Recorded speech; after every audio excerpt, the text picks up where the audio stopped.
دا الله پاک په حکم باندې حضرت جبريل عليه السلام د جنت ته چې کوم دی ګډ راوست کله چې د برینه راتلو نو دا یاره ور سره و چې اسنه د خپل زوی چې کوم دی ذبح نه کی نو د برینه چې کوم دی دا کلمات وی چې الله اکبر الله اکبر.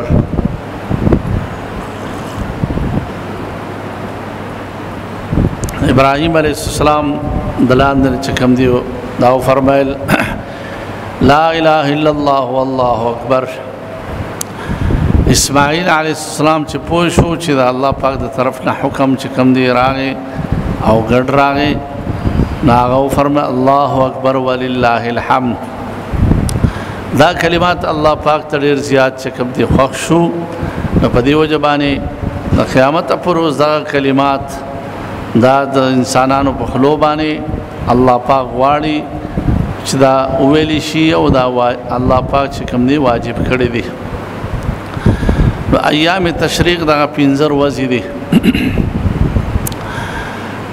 د دې میاشتې د ذل حجې چې کومه نهم ورځ ده چې هغه ته یوم عرفه ویل کېږي. د دې نه چې کوم دی د دې د سحر د مانځنه پس د دې به شروع کېږي او دا تکبیرونه به د سحر مانځنه پس د فرض مونځ نه پس د هر فرض مونځ نه پس دا به ویل کېږي الله اکبر الله اکبر لا اله الا الله والله اکبر الله اکبر ولله الحمد. دا په هر مسلمان باندې چې هغه کناری نوي او که زنانه وي هغه باندې واجب دي. کدی د جمع سره مونځ کوي هم په واجب دي، کدی ځان نه مونځ کوي فرض مونځ لہذا د باندې داغه ویل چې کوم دي دا واجب دي. که وسړی په حضر کې دی یعنی خپل وطن کې او کلی کې او کور کې دی هغه ویل هم واجب دي. که وسړی په سفر کې دی هغه باندې ویل هم چې کوم دي واجب دي. ځکه دا د صاحبانو قول او صاحبانو قول باندې چې کوم دي فتوا ده چې دا به هر سړی چې کوم دي دا به وای نو لہذا سړی به په اوچت आवाज باندې وای او زنانا هغه به په پټ आवाज باندې وای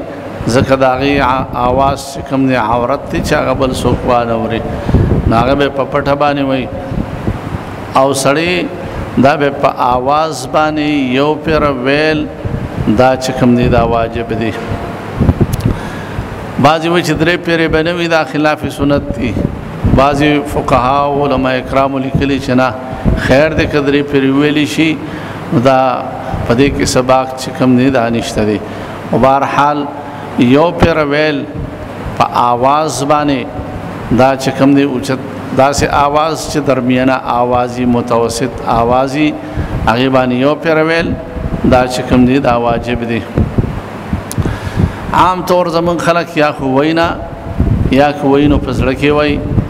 یا وای یا په جبه باندې وای په پټه باندې وای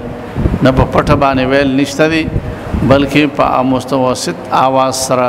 سړی چې کوم دي د دې با الله اکبر الله اکبر چې باقاعده په جبه سره او आवाज سره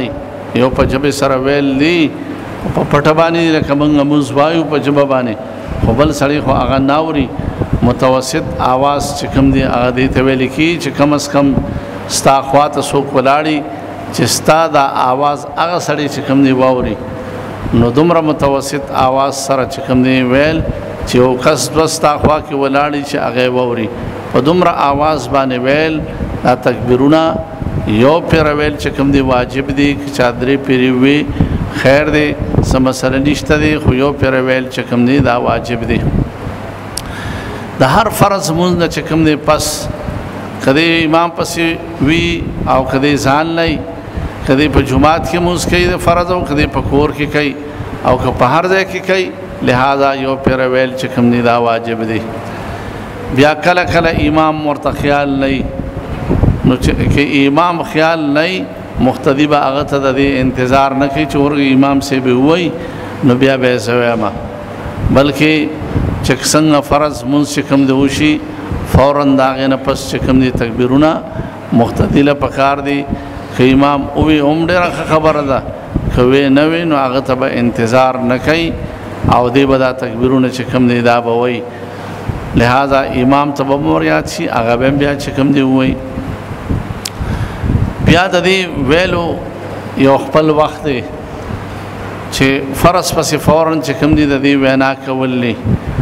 اوس که د سړي نه هیر شي او یو ساعت چپ ناسي هم خیر دی، که ورته بیا وروسته رایاد شي ځان نه چرته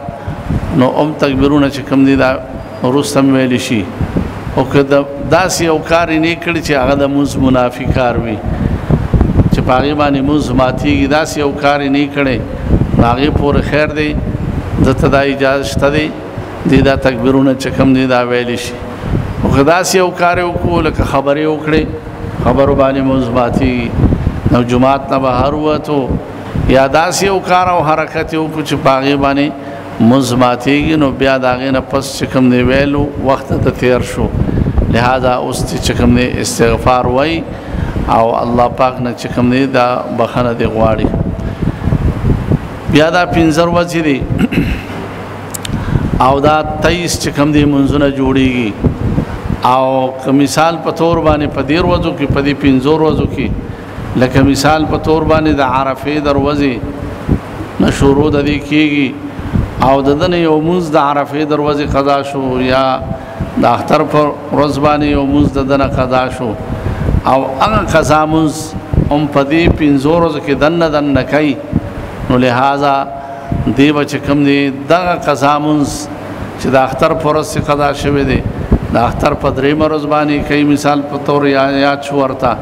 نو په دغه قضا مونځ کې هم دا تکبیرونه دا ویلی شي. او یا مثال په طور کې دنه مخکې منځونه قضا شوي نو هغه په دې ورځو کې راګرځي نو پای کې د دې ویل ضرورت چې کوم دی دا نشته دی. یا مثال په طور باندې په دې 15 ورځو کې د دنه یو منځ قضا شو او د دې 15 ورځو نه پس راګرځي نو بیا پکې تکبیرونه ویل ضرورت نشته، ځکه د هغې دپاره دغه ورځې دي چې د عرفې د ورځې نه د سحر د مانځه نه به چې کوم دی د دې شروع کېږي. د عرفې ورځ،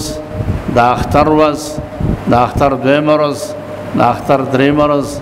او د اختر 4 ورځ. نو د اختر نه مخکې چې کومه یو ورځ ده نو هغې ته یوم عرفه ویلی کېږي او د 3 ورځو ته چې د اختر کوم ورځې دي یوم النحر ورته ویلی کېږي چې موږ ته اختر اوله ورځ، 2 او 3 ورته وایو.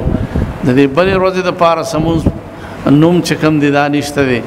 ولهذا موږ ورته د اختر 4 ورځ چې کوم دی دا وایو. د اختر د 4 ورځې پورې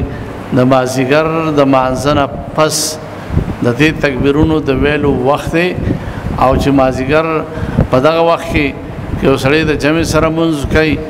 یا مثال په طور د جمع نه پسم کوي خو نور لا پریوتې نه دی، نو چې نور پریوتې نه دغه وخت پورې د دې چې کوم دی دا ټایم دی او وخت دغه تکبیرونه ویلی شي. او د دې نه اخوا چې کله نور پریوځي نو د ایام التشریق چې کومې ورځې دي دغه 15 ورځې دي، لہذا د تکبیرونو چې موږ ته د تکبیرونو ورځې وایو، لہذا د هغې ټیم بیا چې کوم دی ختمیږي. دا ټول چې کوم دی 23 منځونه دا راځي چې په دې کې تکبیرونه دا ویل پکار دي. د اختر د مانځه نه پس تکبیرونه ویل پکار دی او که نه دي نو د اختر د مونځ نه پس هم ویل پکار دي چې څنګه تکبیر ته د فردو نه پس وی د اختر د مونځ نه پس مو وایا خیر دی چې کوم دی کې څه دغه نشته دی. بعضې وي چې د اختر مونځ له راځي په لاره به ایام تشریق او ته تکبیرونه به وی او که نه به وی، نو بعضې حضرات وایي چې نه دا به وی، بعضې وایي چې نه به وی. بهرحال که سړی هسې ذکر کوي یا دا وایي نو ثواب پکې چې کوم دی شته دی. بهرحال هغه واجب چې کوم ادا کېږي هغه به د